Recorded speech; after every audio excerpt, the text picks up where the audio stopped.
وقال نوح رب لا تذر على الأرض من الكافرين ديارا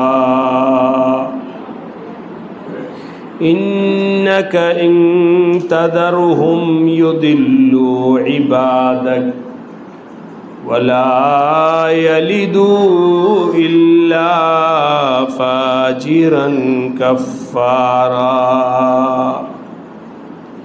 رب اغفر لي ولوالدي ولمن دخل بيتي مؤمنا وللمؤمنين والمؤمنات ولا تزد الظالمين إلا تبارا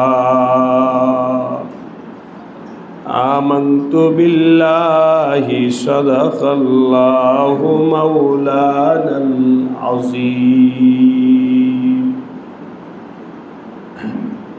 মানিকগঞ্জ হরিরামপুর আদ্রাইল দরিকান্দি জামে মসজিদ কর্তৃক আয়োজিত আজকের এই মহতি ইসলাহি মাহফিলে উপস্থিত হযরত উলামায়ে কেরাম, এই এলাকার মুরব্বিয়ান, যুবক ভাইরা ও আমার ছোট ভাইরা, আল্লাহ রাব্বুল আলামিনের দরবারে অসংখ্য শুকরিয়া যে আল্লাহ রাব্বুল আলামিন মেহেরবানি করে দয়া করে আমাদেরকে আজকের এই মোবারক মজলিসে আসার বসার তৌফিক দান করেছেন। সকলে শুকরিয়া আদায় করে বলি আলহামদুলিল্লাহ। আমি এখন আপনাদের সামনে পবিত্র কোরআনে কারিমের সূরাতুন নূহ এর 26, 27 এবং 28 নম্বর আয়াত তেলাওয়াত করেছি। আল্লাহ তাআলার কালাম, কথা মুহাব্বতের সাথে শুনতে হবে। একজন নবী ছিলেন হযরত নূহ আলাইহিস সালাম। শুনছি না আমরা? হযরত নূহ আলাইহিস সালাম লম্বা সময় উম্মতের পিছনে দাওয়াতের কাজ করেছে। 950 বছর। কয় বছর? 950 বছর। এখন তো আমাদের হায়াত তো সেটা হয় না। 950 বছর। তাহলে বলেন তো 1000 বছরের থেকে কয়দিন কম? কোন কোন কিতাবের মধ্যে আসছে হযরত নূহ আলাইহিস সালাম 1000 বছর হায়াত পাইছে। তার মধ্যে 950 বছর মানুষের পিছনে ধারে ধারে ধারে ধারে, দোকানে, খেতে, বাজারে, রাস্তায়, যেখানেই দেখা হয়েছে সেখানেই বলছে, ভাই আল্লাহকে মানো। কাকে মানো? বলো লা ইলাহা ইল্লাল্লাহ। বলেন সবাই, আল্লাহ ছাড়া কোনো মাবুদ নাই। এই দাওয়াত হযরত নূহ আলাইহিস সালাম কখনো এলাকার সবাইকে ডাকায়া একসাথে বুঝাইছেন, আবার কখনো দোকানে গিয়া বুঝাইছেন, কখনো বাড়িতে গিয়া বুঝাইছেন। কিন্তু ওই সময়ের কাফের যারা ছিল হযরত নূহ আলাইহিস সালাতু ওয়াস সালামের কথাগুলো শুনছে কিন্তু মানে নাই। নূহ আলাইহিস সালাম হিসাব করতেন, এতদিন দাওয়াত দিলাম, দেখি তো কয়জন মুসলমান হয়েছে। কথা বলছি, বুঝানোর জন্য বলছি। 1 মাস হইল রোজানা দাওয়াত দিছি, একজনও বাড়ে নাই। আগে 10 জন ছিল, এখনো 10 জনেই। আচ্ছা, আবার মেহনত করি, আবার মেহনত পাল্টায়া আবার নতুন কৌশলে মেহনত করছেন, নতুন কৌশলে দাওয়াত দিছেন। আবার 1 মাস যাওয়ার পরে হিসাব লাগায়া দেখেন ওই 10 জনেই আছে, 11 জন হয় নাই, 11 জন হয় নাই। কত কাঁদছেন, দোয়া করছেন, আল্লাহ পাকের কাছে কান্নাকাটা করছেন, ভাই ও দোস্ত, না খায়া না ঘুমায়া মানুষের ধারে ধারে ফিরছেন কালিমার দাওয়াত নিয়ে, ঠিক কিনা বলেন? কিন্তু ওই সময়ের লোকগুলোর কলবটা এত শক্ত ছিল, কোনো মতেই এই কলব আর নরম হয় নাই। এখানে আসার আগে এলাকার মা বোনদেরকে কিছু কথা বললাম, পর্দা সহ। ওনারা ছিলেন অন্য রুমে, মাইক দিয়া কথা বললাম। আমার নবীজি কখনো কখনো মহিলাদেরকেও ফসল হয় না, শক্ত জায়গার মধ্যে কিছু হয় না। এই জন্যে কৃষক ভাইরা চাষাবাদের আগে জমিন হাল চালায়, মাটি কাটে, পানি দেয়, সার দেয়, নরম করে, এরপরে গিয়া চাষাবাদ করে, ঠিক কিনা বলেন? আপনার আমার কলব কলব কলব কলবটাও গুনাহ করতে করতে করতে করতে, নাফরমানি করতে করতে, সুম্মা কাসাদ কুলুবুকুম ফাহিয়া কাল হিজারাতি আও আশাদ্দু কাসওয়া, তোমাদের কলবটা শক্ত হয়ে গেছে, পাথরের মতো শক্ত হয়ে গেছে, যার কারণে এই কলবের মধ্যে কোরআন হাদিসের কথা কেস করে না। ওয়াজ চলতেছে ঠিকই, নামাজি বাড়তেছে না, ঠিক কিনা বলেন? বাংলাদেশে কি ওয়াজ কম হয়? কত ওয়াজ হইতেছে। ভাই ও দোস্ত, আমার মনে হয় একটা ধারণা আসলে বলতেছি, বাংলাদেশে যেই পরিমাণ মানুষ মুসলমান আছে, এমন কম মানুষ আছে যার কাছে নামাজের দাওয়াত পৌঁছে নাই, এমন মানুষ কম আছে, ঠিক কিনা বলেন? বাংলাদেশে কথা বলতেছে, হ্যাঁ দুনিয়াতে আছে অনেক। বাংলাদেশে দাওয়াত ও তাবলীগ প্রতি মাসে আইসা এলাকায় ঘুরতেছে, দাওয়াত দিতেছে, ওলামায়ে কেরাম মাইক দিয়া বয়ান করে মানুষকে বুঝাইতেছে। হক্কানি পীর মাশায়েখরা কত নরম সুরে আল্লাহর বান্দাদেরকে ডাকতেছে, মা বলে, বাবা বলে, ইমাম সাহেব বলে, কত ভাবে নামাজের দাওয়াত চাইতেছে। সুতরাং আমার মনে হয় না এমন কোনো মুসলমান এই এলাকায় বাকি আছে যে নামাজ সম্পর্কে জানেই না, ঠিক কিনা বলেন? খুব কম। কিন্তু বলেন নামাজ পড়ে না এমন সংখ্যা কম না বেশি? পড়ে না এমন সংখ্যা কম না বেশি? তাহলে দোস্ত, সবার কাছে নামাজের দাওয়াত পড়ছে, তা সত্ত্বেও কেন নামাজ পড়ে না? সুম্মা কাসাদ কুলুবুকুম, এভাবেই আপনাদেরকে বোঝানোর জন্য বলছি। ঢাকা শহরে থাকি, এক জায়গা থেকে আরেক জায়গায় গেলে তো রিক্সা চড়তেই হয়। রিক্সা যখন উঠি, রিক্সা চালক রিক্সা চালায়া আমার মালিবাগ থেকে রামপুরা পর্যন্ত নিয়ে যায়। যখন আমি নামি, রিক্সা থেকে নাইমা ভাড়ার টাকা দেই, তখন বলি তার একটা কথা আছে, আমার নাম কি? অমর, নামাজ পড়তে হবে। নামাজ পড়বা কিনা একটু নিয়ত করে বলো, হুজুর ইনশাল্লাহ এখন থেকে নামাজ পড়ব। উত্তর কি দেয় এটা শুনাইতেছি, আমি তো শুনছি এই জন্য। হ্যাঁ হুজুর, মুসলমান যেহেতু নামাজ পড়া লাগবেই, মুসলমান যেহেতু নামাজ পড়া লাগবে, তাহলে তার এলেম আছে, ঠিক কিনা বলে? নামাজ যে পড়তে হবে এই কথাটার এলেম আছে, নামাজ যে পড়তে হবে এই কথাটা জানা আছে। দোস্ত, আমি বলতেছি বাবা ঠিক আছে, তুমি জানো নামাজ পড়া লাগবেই, কিন্তু আমি তোমাকে ওই কথাটা বলতে চাই নাই। আমি চাইছি তুমি নামাজটা পড়ো কিনা এটা বলো। হুজুর যখন পেজ দিয়া ধরছি, নামাজ পড়ো কিনা এটা বলো। হুজুর গরিব মানুষ, দিন করে রিক্সা চালায়, কাপড় চোপড় ঠিক থাকে না, ভালো থাকে না, এটা কেমনি নামাজ পড়ো? বলেন নামাজ পড়ে? বলেন নামাজ পড়ে? এলেম আছে কিনা? এই যে একটু আগে বললো, একটু আগে নামাজ পড়তে হবে এই কথাটা দোস্ত, এই আপনাদের আগ্রাইল এলাকার মোটামুটি 99%-এরও বেশি মুসলমান জানে নামাজ হলো ফরজ। নামাজ কি? নামাজ মানে কি? পড়া লাগবেই। নামাজ পড়া লাগবেই, নামাজ ছাড়া যাবে না। আমার নবীজি বলেন, মান তারাকা সালাতাম মুতাআম্মিদান, যে ব্যক্তি এক ওয়াক্ত নামাজ ছাইরা দিবে, ওই ব্যক্তি ইসলামের গণ্ডি থেকে বের হয়ে কাফেরদের গণ্ডিতে চলে যাবে।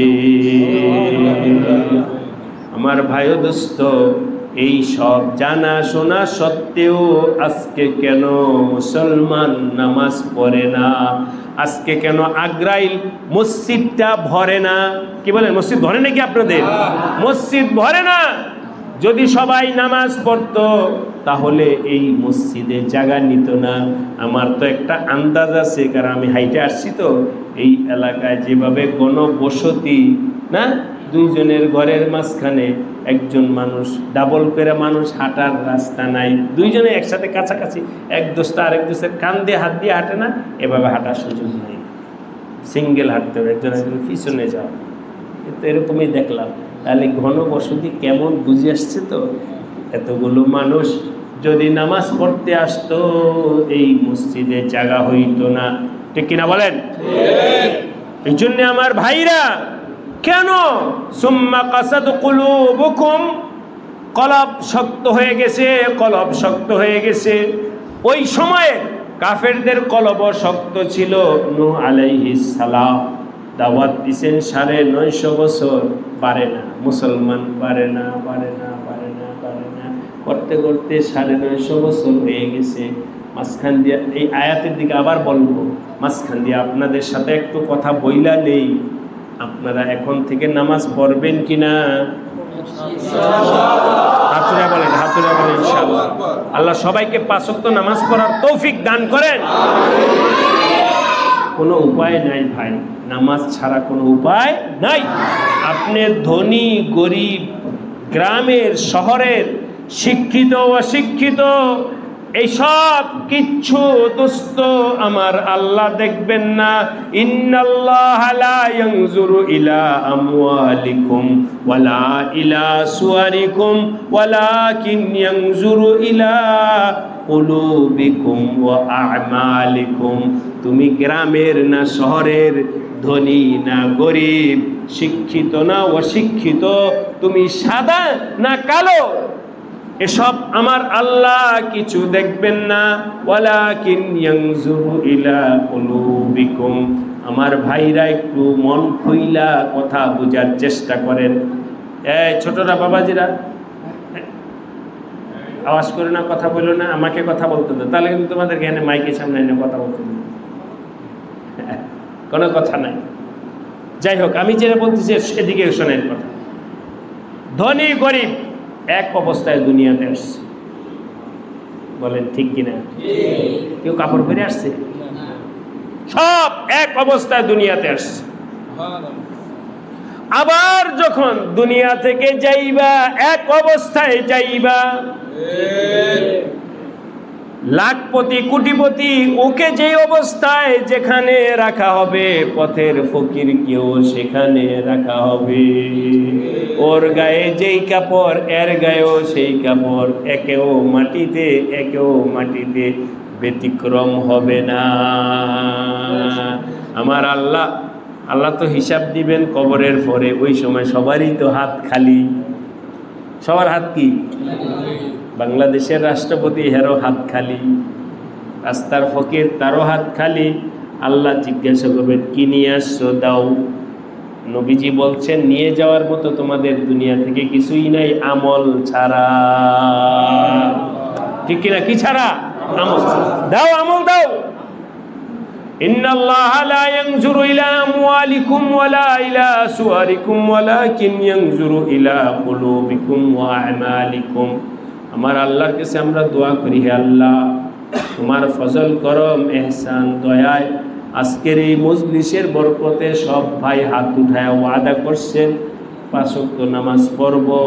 আল্লাহ তুমি সব হাতগুলোকে কবুল করে নাও। আর যারা হাত উঠাইছেন, যুবক ভাইদেরকে, বাবাজিদেরকে বলবো, মনের মধ্যে একটু হইলেও ভয়টা ঢুকায়ও। মসজিদে বসে হাত উঠাইছি, আলেমের সামনে হাত উঠায় ওয়াদা করছি, না পড়ব?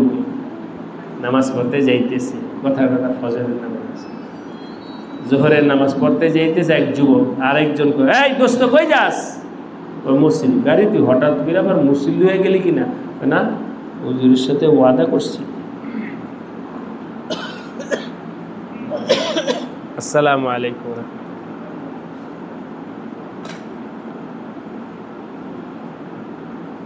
ব্যক্তি ফোন দিয়েছিল আলেম, আমার বড় ফোন দিয়েছে, মাঝখানে একটু কথা বলে ফেললাম, দিনই কথা। শোনেন, মসজিদে এক যুবক নামাজ পড়তে যাইতেছে, আরেকজন বলে, দোস্ত কই যাস? নামাজ পড়তে যাইতেছি। হঠাৎ করে তুই এমন পরিবর্তন কেন হলি? বলে, মসজিদে ওয়াদা করে আসি না, ওয়াদার দাম আছে, ঠিক কিনা বলে? মুসলমানের ওয়াদার দাম আছে কি নাই? আছে। আল্লাহ আমাদের ওয়াদাকে বহাল রাখার তৌফিক দান করেন। নূহ আলাইহিস সালাম যখন 950 বছর মেহনত কইরা পারে না, তখন আমার আল্লাহর কাছে বললেন, হে আল্লাহ, রব্বিলা ক্বালা নূহ রব্বি লা তাযার আলাল আরদি মিনাল কাফিরিনা দাইয়ারা। হে আল্লাহ, যারা তোমাকে মানে না, এই জমিনের মালিক কে? আল্লাহ। এই বাড়ির মালিক, এই জমিনের মালিক, এই দুনিয়ার মালিক আল্লাহ। যারা তোমাকে মানে না, যারা কুফরি করে, তাদেরকে তুমি আর দুনিয়াতে রাইখো না, তাদেরকে ধ্বংস কইরা দাও। ইন্নাকা ইন তাযারহুম ইউদিল্লু ইবাদাকা। একটু খেয়াল করো, উনি বললেন কেন কাফেরদেরকে ধ্বংস করে দাও? কারণ কাফেররা যদি ধ্বংস না হয়, ওরা নিজেরা কুফরি করবে, এটা তো আছে। শুধু এখানে বৈশা থাকবে না, মুসলমানদেরকেও কুফরি করার জন্য চাপ দিবে, ঠিক কিনা বলে? ইসরায়েল ইহুদিরা হ্যাগো জায়গায় বৈশা রয়েছে না, মুসলমানদেরকে ক্ষতি করতেছে। বুঝেন নাই কথাটা?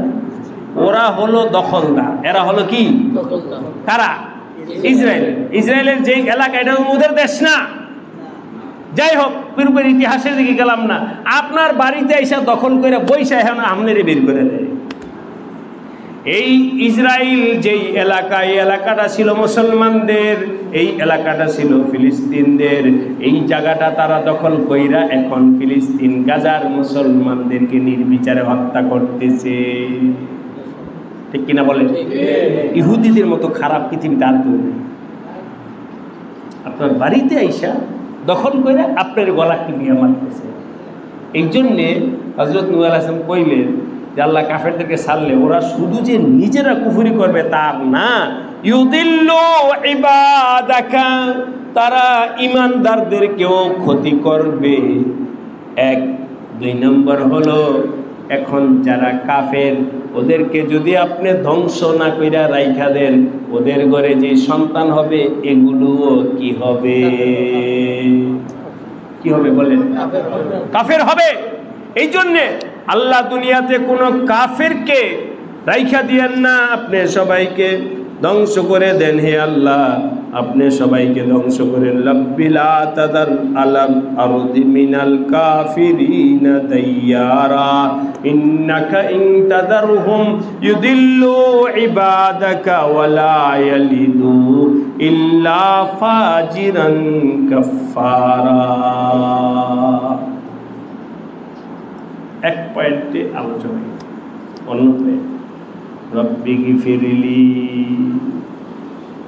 হে আল্লাহ তুমি আমাকে মাফ কইরা দাও। ওয়ালি ওয়ালিদাইয়া, আমার মা বাবাকে মাফ কইরা দাও। ওয়ালিমান দাখালা বাইতিয়া, এবং যারা আমার ঘরে প্রবেশ করে, মিনাল মুমিনিনা ওয়াল মুমিনাত, ওমান দাখালা বাইতিয়া মুমিনা ওয়ালিল মুমিনাত, মুমিনিনা ওয়াল মুমিনাত, মুমিন পুরুষ, মুমিন মহিলা, ইমানদার যারা আছে সবাইকে আল্লাহ তুমি মাফ করে দাও। সুবহানাল্লাহ। ওয়ালা তাজিদিজ জালিমিনা ইল্লা তাবারা। হে আল্লাহ, জালেমদেরকে তুমি ধ্বংস কইরা দাও, জালেমদেরকে ধ্বংস কইরা দাও। কারণ জালেমরা যদি ধ্বংস না হয়, নিরাপদে আমরা ইবাদত করতে পারবো না। ওরা নিজেরা ভালো কাজ করবে না, আবার আমাদেরকেও করতে দিব না। ওরা নিজেরাও আল্লাহকে ডাকবে না, আমাদেরকেও ডাকতে দিবে না। ওরা নিজেরাও আল্লাহর হুকুম অনুযায়ী চলবে না, আমাদেরকেও চলতে দিবে না। এই কথার কারণে হযরত নূহ আলাইহিস সালাম আল্লাহর কাছে বললেন, আল্লাহ তুমি আমাদের জন্য পরিবেশ বানায়া দাও, ঈমানের পরিবেশ, আমলের পরিবেশ। সবাই জোরে বলেন আমিন। হে আল্লাহ, তুমি আমাদের এলাকাকে নিরাপদ এলাকা বানায়া দাও, ঈমানের পরিবেশ বানায়া দাও, আমলের পরিবেশ বানায়া দাও। জালেমদেরকে ধ্বংস করে দাও। জালেমরা যদি ধ্বংস না হয় দোস্ত, পদে পদে আমাদেরকেও পেরেশান করবে। আল্লাহ পাক আমাদের সবাইকে ঈমান আমলের লাইনে চলার তৌফিক দান করেন। আরেকবার বলেন আমিন। আপনারা চলতে রাজি আছেন? চেষ্টা করবেন এর জন্য। আমার ভাই দোস্ত, একটু জীবনটাকে একটু আগে বাড়ানোর চেষ্টা করেন। আমি আজকে আপনাদেরকে দুইটা আমলের কথা বিশেষভাবে বলব। একটা আমলের কথা হয়ে গেছে, সে আমলটা হলো নামাজ। আমলটা কি? আল্লাহ আপনাদের সবাইকে তৌফিক দান করেন। দুই নম্বর, একটা কাজ, মন্দ কাজ ছাইরা দিব। একটা মন্দ কাজ ছাইরা দিব, সে কাজটা হলো মিথ্যা কথা বলা। কাজটা কি? মিথ্যা কথা বলা। রাজি আছেন? মিথ্যা কথা বলবো না।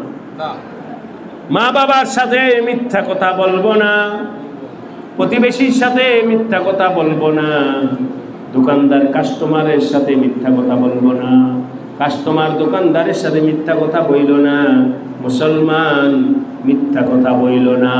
মিথ্যা কথাকে আমার আল্লাহ পছন্দ করে না। ওয়া ইন্নার রাজুলা ইয়াকযিবু ওয়া ইয়াতাহাররাল কিযবা হাত্তা ইউকতাবু ইনদাল্লাহি কাযযাবা। কিছু মানুষ আছে মিথ্যা কথা বলে, আছে কি না? আমরা সবাই মিথ্যা কথা।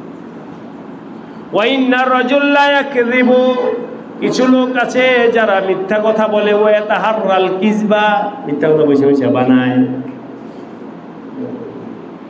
মিথ্যা কথা চিন্তা করে।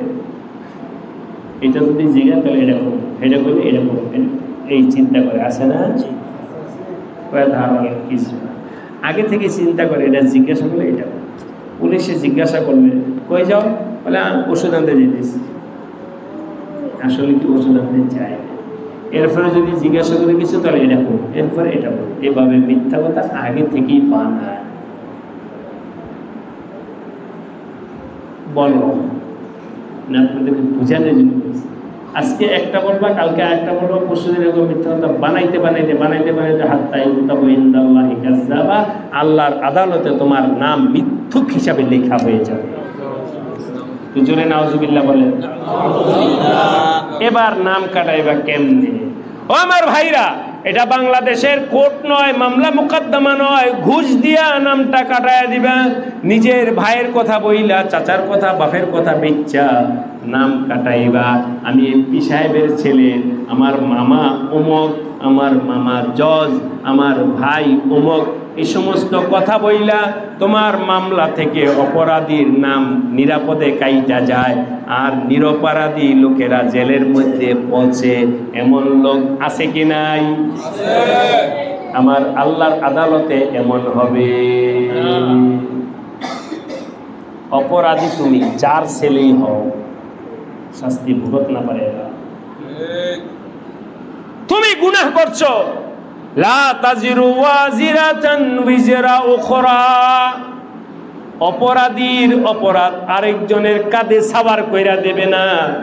আমার ভাই দোস্ত, মা বাবার নাম বিচ্ছা যদি জান্নাত পাওয়া যাইতো, মা বাবার নাম নিয়ে যদি জাহান্নাম থেকে মুক্তি পাওয়া যাইত, তাহলে নূহ আলাইহিস সালাতু ওয়াস সালামের ছেলে কিনান, কার ছেলে?